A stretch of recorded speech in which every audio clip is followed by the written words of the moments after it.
ये बात उस समय की है जब मेरी गर्मियों की छुट्टियां चल रही थी। उस समय मैं अपने मामा के गांव छुट्टियां बिताने गया हुआ था।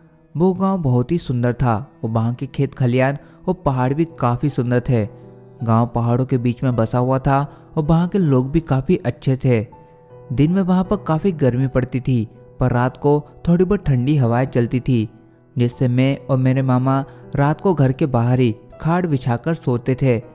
एक बार मैं देर रात तक अपनी मामी जी से बातें कर रहा था। बातों ही बातों में मैं मामी जी से पूछने लगा कि मामी जी, ये बताइए कि इस गांव में आपने कोई चुड़ैल वुड़ैल नहीं देखी क्या? वैसे तो मैं आपको बता दूं कि मुझे भूत चुड़ैलों की कहानियां सुनना काफ़ी दिलचस्प लगता है, पर मेरी मामी जी बोली कि रहने दे, फालतू में ही डर जाएगा और रात को ढंग से सो भी नहीं पाएगा। पर मैं भी कहाँ मानने वाला था। मैंने भी जिद पकड़ ली कि कहानी तो आपको सुनानी ही पड़ेगी। मेरी जिद के आगे वो हार गईं। उन्होंने कहा कि इस गांव में बहुत सी चुड़ैलें रहती हैं, पर किसी को दिखती नहीं है। मैं बीच में ही बोल पड़ा कि जब किसी को वो दिखती नहीं तो फिर कैसे पता कि वो यहाँ पर रहती हैं? मामी जी बोली कि हाँ, किसी ने उन्हें देखा तो नहीं है, पर फिर भी कुछ लोगों ने उन्हें महसूस किया है। मैं बोला कि क्या आपने उन्हें देखा या महसूस किया है? तो मामी जी बोली हाँ शायद। तो मैंने मामी जी से कहा कि आप मुझसे मजाक मत करो, अगर आपने देखा है तो बताओ। मैंने उनसे पूछा तो उनका जवाब था नहीं। मुझे उनसे कहानी सुननी थी, पर उन्होंने मुझे कुछ कहानी सुनाई ही नहीं। मैं बाहर जाकर अपनी खाट पर लेट गया। मामा पहले ही सो चुके थे। मैं भी सोने की कोशिश कर रहा था, पर ना जाने क्यों मुझे नींद ही नहीं आ रही थी। मैं बस उन्हीं सब चीज़ों के बारे में सोच रहा था कि ना जाने कब मुझे नींद आ गई। मुझे सही से तो नहीं पता, पर शायद आधी रात को मेरी नींद अचानक से किसी के पैरों की आवाज़ से खुल गई। उस समय मेरे मामा जी तो सो ही रहे थे। मैं आश्चर्य में था कि इतनी रात को कौन हो सकता है, पर मेरी हिम्मत नहीं हो रही थी कि मैं खाट से उठकर पीछे देखूं कि कौन चला आ रहा है।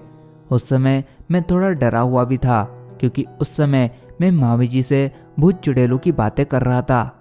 मैंने सोचा कि चुपचाप होकर देखता हूँ कि कौन है। धीरे धीरे वो आवाज़ बढ़ती जा रही थी। वो जो कोई भी था धीरे धीरे मेरे पास आ रहा था। मैंने देखा कि एक बूढ़ी सी महिला थी जिसने काले रंग की साड़ी पहन रखी थी और वो झुककर चल रही थी। वो अब मुझसे थोड़ा आगे निकल गई और एक जगह जाकर रुक गई। मैं अब भी उसे देख ही रहा था और सोच रहा था कि ये क्यों रुकी है, कि तभी वो पीछे मुड़ी।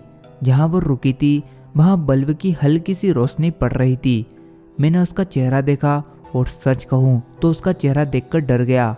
उसकी नाक लंबी थी और उसके चेहरे पर अजीब सी डरावनी हंसी थी। उसकी आंखें ऐसी लग रही थी जैसे वो मुझको ही देख रही है। मैंने अपनी आंखें बंद कर ली और चुपचाप ऐसे दिखाने लगा जैसे मुझे कुछ भी नहीं पता हो। थोड़ी देर के बाद मेरे कानों में एक आवाज़ आई जो कह रही थी, तुझे क्या लगता है, मुझे नहीं पता चला कि तू मुझे देख रहा है? मैं एकदम से नींद से उठा। सुबह होने में अभी भी कुछ समय बाकी था। मैं बोला, भगवान का लाख लाख शुक्र है कि ये एक सपना था। इसके बाद सुबह होती है और दोपहर के समय में गांव के ही एक घर में लोगों की भीड़ लगी थी। सब लोग चिल्ला रहे थे कि इस पर चुड़ैल आई है। मैं भी उनकी ही भीड़ में खड़ा था। सामने एक महिला पागलों की तरह हरकतें कर रही थी। सब लोग बोल रहे थे कि इस पर चुड़ैल का साया है। कोई कह रहा था कि रात को ये बाहर पेशाब करने गई, फिर लौटी ही नहीं। सुबह ये गांव के आखिर में उगे बरगद के पेड़ पर बैठी हुई मिली और कुछ गांव वाले इसे वहां से लेकर आए हैं। वो सबको देखकर हंस रही थी। एक समय ऐसा भी आया जब उसने मेरी तरफ देखा और हंसते हुए बोली कि तुझे क्या लगता है, मुझे नहीं पता कि तू मुझे देख रहा है? मैं समझ गया था कि मैंने जो भी रात को देखा था वो मेरा सपना नहीं बल्कि हकीकत थी। मैं बहुत ही डर गया और वहाँ से भाग गया। अगले ही दिन मैंने मामा जी से बोला कि मुझे तो घर छोड़ दो। मुझे नहीं पता कि वो महिला कौन थी और वो मुझे क्यों दिखी और वो मुझसे क्या चाहती थी। मुझे नहीं पता कि उस गांव की महिला के साथ भी उसने क्या किया होगा, पर अब भी मैं उस रात के बारे में सोचता हूँ तो डर जाता हूँ।